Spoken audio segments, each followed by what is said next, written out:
What's up, everybody? I've been meaning to make a review video around the Android TV ecosystem, the Nvidia Shield. I have historically been a... Is that going to focus? I've been using the Amazon system forever. The sticks, the cube, and they were working fine for a while, but there were a couple of things that made me decide to move away from having the Amazon stuff in the house. The smart speakers, the TVs, all of that. I'm not going to make you wait. The main reason why I'm switching away is because of the way Amazon is treating their partners, specifically around the apps. You may recall when Disney Plus first came out, not that I'm a huge Disney fan, but I do have the service. When Disney Plus first came out, it was not available on the Amazon Fire TV devices. So Amazon didn't let Disney Plus on initially. We had to wait months to get that application on the system. People did find ways. I found a way to sideload Disney Plus on the Amazon TV devices.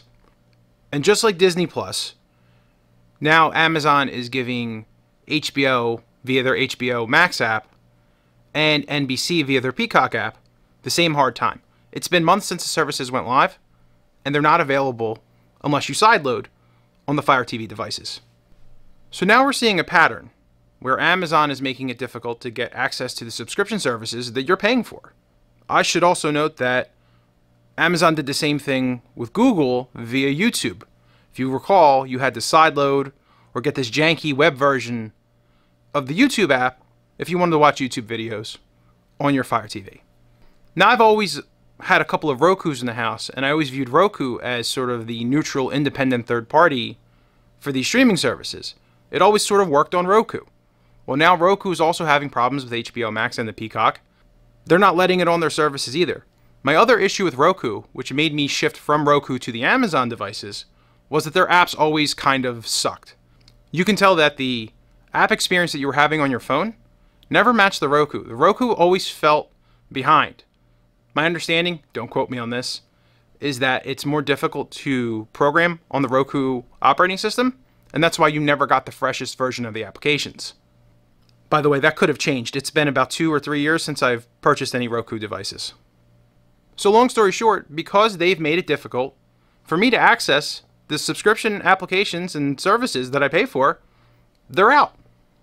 I've been hesitant to switch to a Google-based TV system because their champion was the Chromecast. I have a couple of Chromecasts.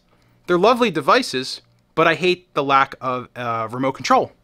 It really ruined the user experience for me. A lot of the times when I'm watching TV, I don't want my phone anywhere near me. So having to use a phone to just navigate the system drove me crazy. Now, Amazon has a Chromecast with Google TV, which I have a couple in the house. But first, we're going to talk about the Nvidia Shield. Let's go to the TV. I'm gonna go around.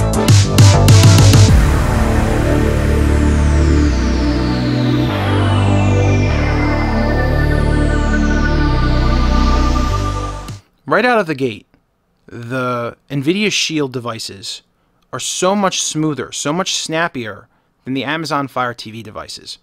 My frustration, in addition to the application situation, was that the Fire TV Cube and the 4K streaming devices, they always lagged. I don't know if it was because they're loading advertisements, but at a certain point, the system really struggles. I've done factory resets, I've wiped everything out. It never really seems to help.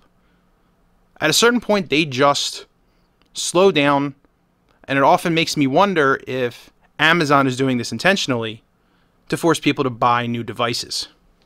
This may sound a little bit simple, but another aspect, another concern that I had prior to switching was the remote control. The Amazon Fire TV Cube allowed for controls of your entertainment system. It controlled your smart speakers or your speaker system, your television. It allowed for HDMI cutovers if you have like a DVD player. And I was worried that the Nvidia Shield didn't do that. Now, it could be me and my lack of a desire to read instructions manuals and information on the internet, but I didn't get a clear answer. So let me make it clear. The Nvidia Shield can control your speaker, your receiver system, your television, all with one controller. Now, if you are switching between, let's say, a video game system or a DVD player, you're going to have to use a different remote for that. Or I haven't figured out how to do it. I'm not quite sure why someone would want to see the Nvidia Shield sitting inside the cabinet, but I thought that I would show it. I suppose it is important to say that if the device is sitting inside of a cabinet with no ventilation, it doesn't seem to have any overheating issues, which is a total win. Here is the aforementioned remote control. I like the design. Let's see if we can actually get this thing to focus. Okay, it's doing all right. Triangular shape. Prevents the device from rolling around. I like that a lot. It's also backlit when you touch it, so you can find the buttons in the middle of the night or when the room is dark. Very clever and convenient functionality. You know, sometimes when you're making a video, you make mistakes. Yesterday, when I was filming the footage of the TV, I wisely flipped the mic so it pointed towards me behind the camera. But then I never fixed it, and I lost a bunch of video footage giving my final thoughts about the Nvidia Shield. So now I'm re-recording. The good news about a redo is that I watched all the old footage and I realized that I was talking way too much anyway. Long and short, the Nvidia Shield device, the Pro, it's powerful. It's way more powerful than most of the devices that you buy for streaming, whether it's the Amazon Cube, the Amazon Fire Stick, one of the other streaming sticks, one of the other Google streaming sticks like the Mi. The Nvidia Shield Pro is definitely one of the most expensive streaming devices that you can purchase. It's $200. I had to double check that, by the way, because I bought these a while ago. Is it worth $200 now that the Chromecast with Android TV is available with the remote? Probably not for an average user, especially if you're not taking advantage of all of the gaming functionality that the Nvidia Shield offers. It's my intention, it's my hope, that the device, because it has a little bit more processing power than most of the devices, will last longer. I'll have to replace these items less. There is some positive trending. Nvidia released an earlier version of the Nvidia Shield a couple of years ago, and most people are saying that the older device still runs great. So here's hoping that trend continues. I've been using the Nvidia Shield Pro for the last 2 or 3 months. I really like the device. I find that the user experience, as I mentioned before, is much better than the Amazon devices. The app experience is better than Roku because of the native developed apps.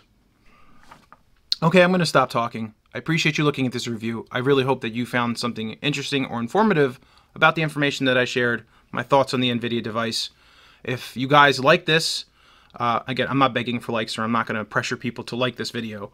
But if the view counts are good enough, I'll make an assumption that you like the video, and I'll do a review of the Chromecast with Android TV, which is a very similar device, but it's 4 times less.